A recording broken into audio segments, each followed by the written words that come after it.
PSMNEWS के मिगडिगे मुहिम खबर तो गितेरेगा खांडुगे लोनगंड उफुलुमुगे साबन तरगिय हुरसड़ी इक्तिसाद नुरक्का तक्कुरिमति वमुंदाकम रईसु जमहूरिया विदाळुं ऑस्ट्रेलिया राज्य पोर्कोदे एही तिरिकं इतुरुकुर्मा गुळेगुतुन रईसु जमहूरिया मशवरा कुरेबुं सैटेलाइट मेदुरिको राज्य के कांडुगे सरहद्दु बेदೆಟ್ಟುಮ ಮಸಕೆ ಕುರಮಂದಾಕಮ ದಿಫಾಯಿ ವಜೀರ್ ವಿದಾಳ್ವೆ ಖಬರ್ ಗೈತುರುಂ ಮೇಮ್ ಕೊಳ್ಪುಶಿಗ ತರಗಿ ಕುರ ಸತೇಕ ಹೌಸಿಂಗ್ ಯೂನಿಟ್ ಗೆ ಮಸಕೆ ಮಿಯಾರ್ಗೆ ನವೆಂಬರ್ ಮೊಹನಿ ಮೇನಕಮ ಗೆದರ್ವೆರ್ಕಮ ಬಿಮಾ ಉಮ್ರಾನಿ ತರಗಿಯ ಬೆ ವಜಾರಾ ವಿದಾಳ್ವೆ ಖಬರ್ ಗೆ ತಫ್ಸೀಲ್ ವೆಸ್ ನಿಗಡಿ ಖಬರ್ಗ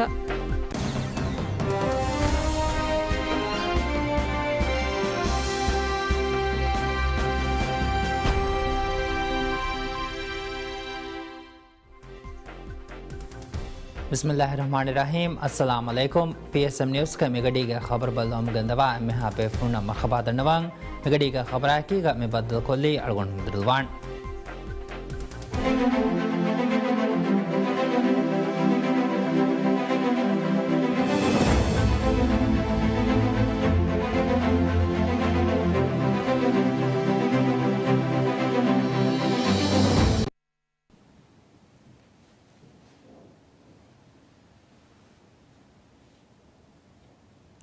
मिगडीग खबरगळ में फ्रतम तफसील में बलालनी खांडुगे लोणगंड उफुलमुगे सबबुन तरगिय हुरसळि इक्तिसाद नुरकात कुरमतु मुंदाकम रईस जमहूरिया डॉक्टर मोहम्मद मुइज विदाळवे खबर रईस जमहूरिया में विदाळवे मूस मंगण्ण बदलतक गुಳಿಗೆ खांडुगे लोणगंड उफुलमु दिवमा गुಳೆगतों अलिफ्ताग आ मजलिहुगे खवासाग तेरें बेवे मती फंतीग बदलुमग वाहक फुलदकोमुं गांवतावगे लीडरों बाहर वडागन वे बदलुमगा वाहक फुलदक्कम रईस जमहूरिया डॉक्टर मोहम्मद मुइज विदाळवे नवारस्तेक अड्डिहनुवना राज्यग बेवे कुदी जजीरा गांवतावगे बदलुमगा खांडुगे लोणुगंड उफुलुमगे मसलेकी मुल इंसानियतन एकिगोय गुतुंगै नुरक्कलिकम फाहक कोफ्वाकम अदि सिडसकी बदलुमगा गोवाली कंकमा गुळेगुतु मसके कुरं उफेदुनु वॉकिंग ग्रुप एकमशा ए ग्रुप गे मसक्कतुगे सबबुन अलिफ्तागे मे मुहिम एजेंडा तका हमियवेस मी मसला गेने इफ्वाका रईस जमहूरिया फाहक कुरेवे रईस जमहूरिया विदाळवे खांडुगे लोणुगंड उफुलुमगे मसलागे नुरक्का Bodo एफ्वारो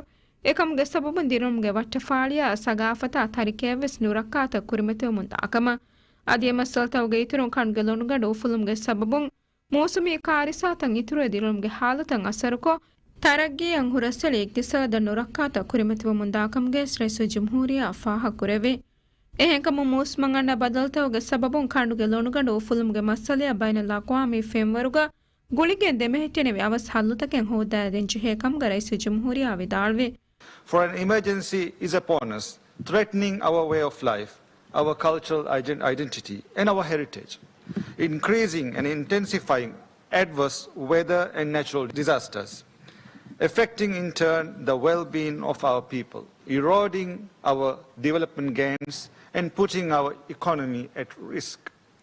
Climate change and resulting sea level rise demands urgent, consistent and coordinated global action.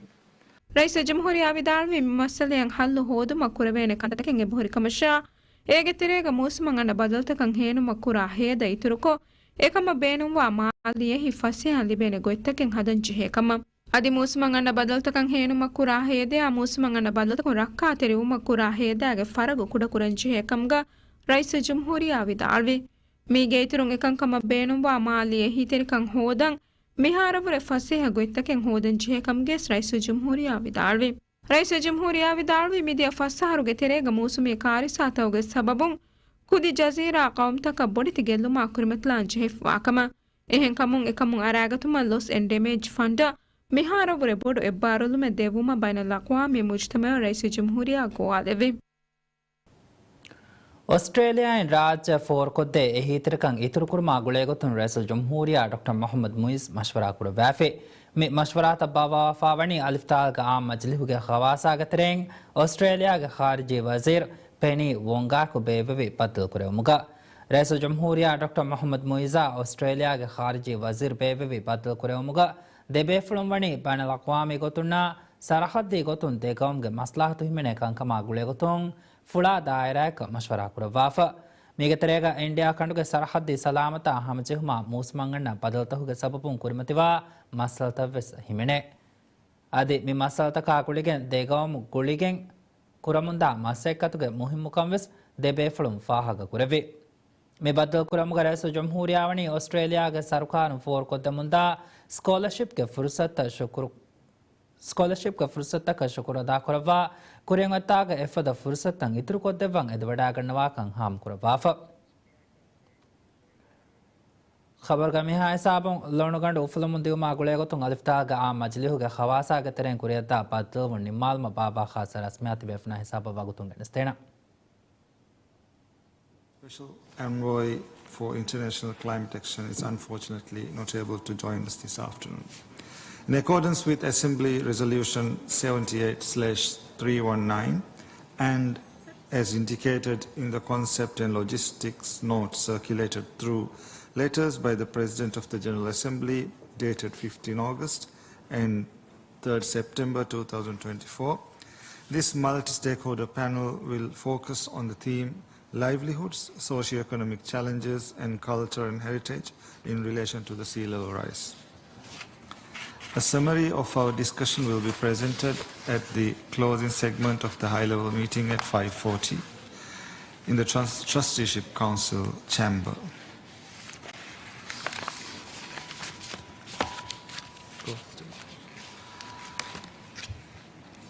Excellencies, distinguished delegates, distinguished participants, allow me to make a few opening remarks.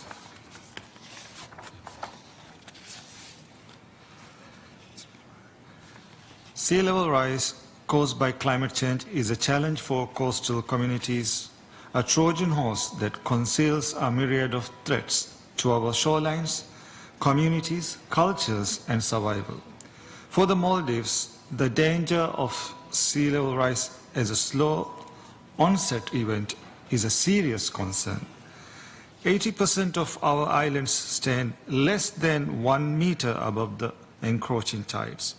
Nearly half of our population and almost as many homes are within a mere 100 meters of the coastal line.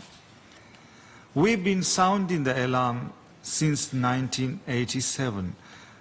Yet the problem has only intensified. Yesterday at the plenary, world leaders highlighted the impact of sea level rise. We heard the economic losses, threats to food and water security, and the risks of forced migration because of sea level rise. But let me be clear, no Maldivian would willingly abandon their homeland, their island. We are determined to protect our islands, and inshallah we will survive. Distinguished delegates, I urge the panel and member states to consider the multifaceted nature of sea level rise. Today, let us explore its impact on livelihoods, socio-economic challenges, and cultural heritage. I will highlight 3 points. First, we need to diversify our economies. For that, we need international support and stronger action to reduce emissions to reach the 1.5-degree goal. It is not enough to protect our shores. We need to protect the sustainable livelihoods of those whose lives are always dependent on the ocean, a resource that has sustained us for several millennia. Second, as we pursue economic resilience, we cannot afford to lose our identity, culture, and heritage. Safeguarding cultural identity requires more than words. It demands robust policies, resources, and resilient infrastructure. It requires us to empower communities, especially women and youth. Third, we must rethink how we approach discussions on sea level rise. Affected and displaced communities should not be left to fend for themselves. Sea level rise is a global issue, not one caused by any single country, and no single country should bear the burden alone. The United Nations should use the high-level meeting as a catalyst for further discussions. Future generations would expect us to be more emphatic, innovative, and adaptive. Everyone deserves a future where their livelihoods and cultures are secure. It is time to move beyond dialogue to decisive action. We brought this issue to the forefront over 30 years ago, and now, with the stakes higher than ever, we find ourselves making the same pleas. If we live without tangible outcomes today, we must ask ourselves, why are we even here? Thank you. I now have the pleasure to invite my fellow co-chair to make some introductory remarks. Thank you. Distinguished heads of state and government, ministers, excellencies, distinguished panelists. First of all, I'm sending you sincere apologies from our climate envoy, Jennifer Morgan, who was called into another urgent get-together and cannot share this panel together with His Excellency, the President of the Maldives, as originally planned. I'm honored to take over this role on her behalf. Many of you are facing unprecedented challenges. Sea levels continue to rise at rates higher than ever before. This is the epitome of the climate crisis. People in coastal communities and low-lying regions feel the consequences most acutely. To them, sea level rise is more than climate change. It is an everyday battle, a concrete threat. It is a socio-economic and cultural challenge. Sea level rise and climate impacts can kill and destroy. Moreover, they reduce livelihoods such as opportunities for farming and fishing. Sea level rise poses a unique threat to the social fabric and cultural heritage of communities. For many coastal populations, as for most of us, the land is not only a resource, but a source of identity, culture, and tradition. When my Foreign Minister Annalena Baerbock traveled to Fiji earlier this year, she witnessed how sea level rise affects culture. She visited a graveyard in a village in Fiji that has been slowly flooded by rising sea levels. She was told how people suffer the loss. They are prevented from connecting with their ancestors at their graves. Through the Rising Nations initiative, we are working with people like Grace Marley on our side and her colleagues to make sure that we do everything we can to mitigate further threats from sea level rise to Tuvalu and the Pacific Islands. The German Archaeological Institute helps us to create a comprehensive online repository of the entire material and intangible cultural heritage of the people of Tuvalu. But let's be clear, all this is meaningless if we don't continue to fight the source of the problem. We must work hard to reduce emissions drastically, more than 40% globally within this decade, as agreed at COP28. We have to push for a green energy system and transition away from fossil fuels, as confirmed by the Pact for the Future that has recently been agreed here in New York. We must increase our efforts on adaptation and our support for the most vulnerable. Thus, together, we can mitigate and reduce the impacts of sea level rise, which is so urgently needed.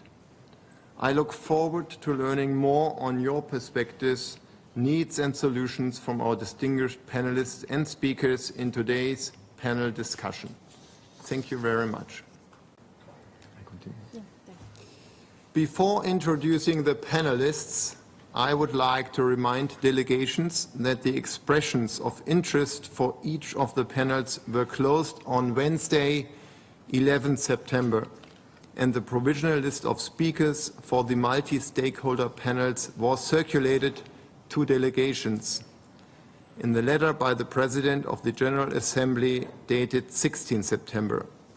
I would like to invite delegations in the list of speakers for Multi-Stakeholder Panel 3 to press the microphone button now.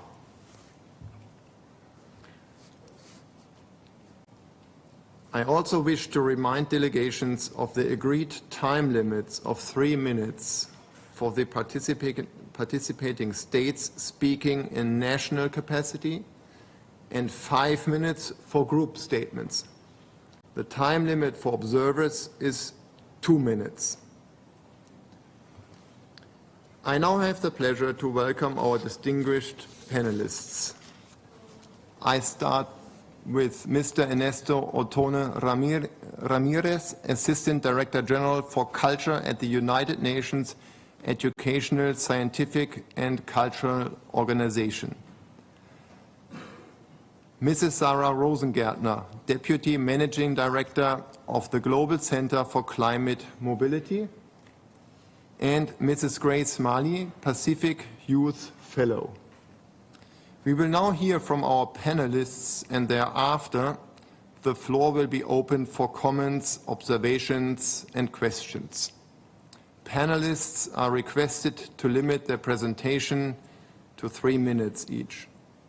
I first invite Mr. Ernesto Otone Ramirez, Assistant Director General for Culture at UNESCO, to make his presentation. Mr. Ramirez, you have the floor. Thank you so much. Excellencies, it is a great honor to join you for this vital discussion on the impact of sea level rise on cultural heritage and livelihoods. This issue is both urgent and far-reaching, affecting communities, economies, and our shared cultural identity. Rising sea levels are increasingly threatening both tangible and intangible cultural heritage, as well as natural heritage. From coastal erosion and flooding to the gradual loss of coastlines, these changes are already having severe consequences. Historic cities and urban heritage are particularly vulnerable, as many of them are located along the coastlines or major rivers. These cities are not only cultural landmarks, but also living testaments to our history and shared human experience. Living heritage, including oral tradition, performing arts, social practices, festive events, and traditional knowledge, faces growing risk as well. Sea level rise has devastating consequences on coastal communities and threatens their livelihoods, their cultural heritage, and their social economic opportunities. Cultural heritage is an economic engine, from crafts and artisanal trade to fishing, agriculture, and the extraction of agri-products and foods. It forms the basis of many people's livelihoods. Moreover, cultural tourism drives economic growth, creating jobs, attracting investment, and supporting local businesses. As sea level rise, coastal ecosystems such as coral reefs are degraded, affecting and threatening the fisheries and resources upon which communities have traditionally relied. There are also non-economic impacts, the loss of cultural and environmental knowledge and skills, the erosion of socio-cultural identity, diminished community resilience, and reduced food and water security. Just 3 days ago, heads of states and government gathered at the UN General Assembly and recognized the key role of culture in addressing the strategic challenges of our time. The inclusion of culture in the Pact for the Future following the directives of Mondiacult 2022 hosted in Mexico and organized by UNESCO reflects this growing awareness and will act. UNESCO is on the front lines of addressing the loss of cultural heritage from climate-related impacts through a variety of actions, ranging from supporting member states in implementing UNESCO's conventions to integrating culture within other important instruments, providing technical assistance on the ground, and offering emergency support, including through the UNESCO Heritage Emergency Fund. Sea level rise is an existential threat, especially for the seats and low-lying nations all over the world. This is why Tuvalu and Nauru have recently ratified the UNESCO 72 World Heritage Convention, reinforcing their efforts to safeguarding both cultural and natural heritage. Urgent actions are needed from all countries. We must assess and monitor the impacts of rising seas on cultural heritage, enhance cultural resilience, and strengthen the governance system to protect and safeguard our shared heritage. Supporting and strengthening the knowledge and skills of local communities and indigenous peoples, and harnessing cultural heritage and associated knowledge for local strategies for climate action is also urgent, as it is integrating cultural heritage in plans and policies to address sea levels rise. UNESCO stands ready to provide technical assistance on cultural heritage in partnership with all the actors present here today. Together, we can protect cultural heritage while forging new strategies for adaptation and resilience in the face of climate change. Thank you so much, Mr. Co-Chair. I thank the Assistant Director General for Culture at UNESCO for his statement. And I next invite Mrs. Sarah Rosengärtner, Deputy Managing Director of the Global Center for Climate Mobility, to give her presentation. Mrs. Rosengärtner, you have the floor. Co-chairs, excellencies, allies, on behalf of the Global Center for Climate Mobility, thank you for the opportunity to address this historic meeting. Previous speakers have highlighted the serious threats posed by sea level rise. I will focus my remarks on the specific threat of forced displacement. This threat is global. It affects wealthy beach resorts and business districts, as well as vulnerable informal settlements and fisherfolk. Communities everywhere need to adapt. However, their capacity and readiness to move differs. Many communities lose assets and livelihoods due to sea level rise and coastal erosion. This will increasingly prompt residents to leave. However, many may become stranded in increasingly vulnerable conditions and require assistance to move. For indigenous people and small island communities, the prospect of abandoning ancestral lands and coastal ecosystems cuts at their roots. What can be done to enable a positive transition for coastal communities that face these unprecedented adaptation journeys? 3 points. First, use data to plan. Sea level rise and its impacts are predictable.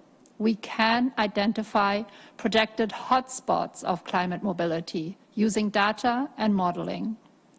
This enables governments and their partners to anticipate areas of heightened risk.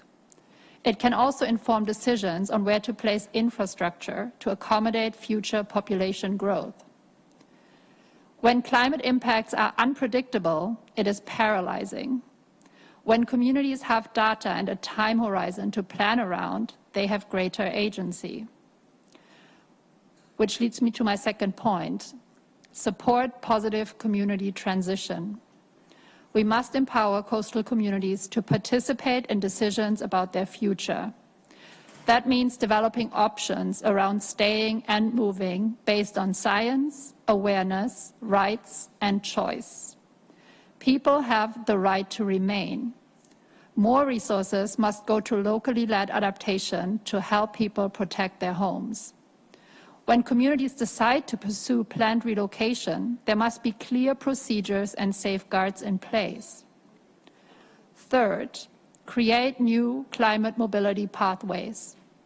Most climate mobility will be internal within countries. However, in some countries, there is no higher ground to retreat to.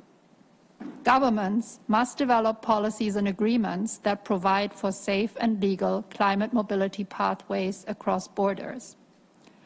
Pioneering initiatives like the Tuvalu, Australia, Philippine Union. Thank you, Madam President, for convening this open debate. And thank you, Mr. Secretary General, President Sirleaf, and President of the IFRC for your comprehensive briefs. This is the first time that a Maldivian president is addressing the Security Council in the 59 years since we have been a UN member. I came to speak to you because I felt it is important to personally convey to the Security Council a message from the Maldivian people about the immense responsibility that the Council holds in maintaining global peace and security, about the immense hope with which that the people of the world look up to the Council, and about the immense failure of this Council in giving hope to the hopeless and salvation to the suffering. Global mistrust in the multilateral system continues to grow, and that is largely because of the ineffectiveness in inaction of the Council. We sit here today while a genocide unfolds under the nose of a Security Council unwilling to uphold international law and put an end to it. On the 16th of November last year, 36 UN special rapporteurs and experts referred to a genocide in the making in Gaza. They were designated experts by this organization, the UN. In July of this year, the International Court of Justice found that Israel's occupation of Palestinian territory is illegal, that Israel must evacuate settlements and pay reparation to Palestinians. Members of this Council are expected to work to enforce findings by the UN's own principal judicial organ. This organization must listen to its own voices. The people of the world are listening. The people of the world are watching. In May, the prosecutor of the International Criminal Court sought arrest warrants in relation to the war in Gaza. The world expects Security Council members to support the process of justice and not to do anything to undermine it. It was member states of this Council who established the principles, institutions, and architecture of a rule-based order, a world order based on justice.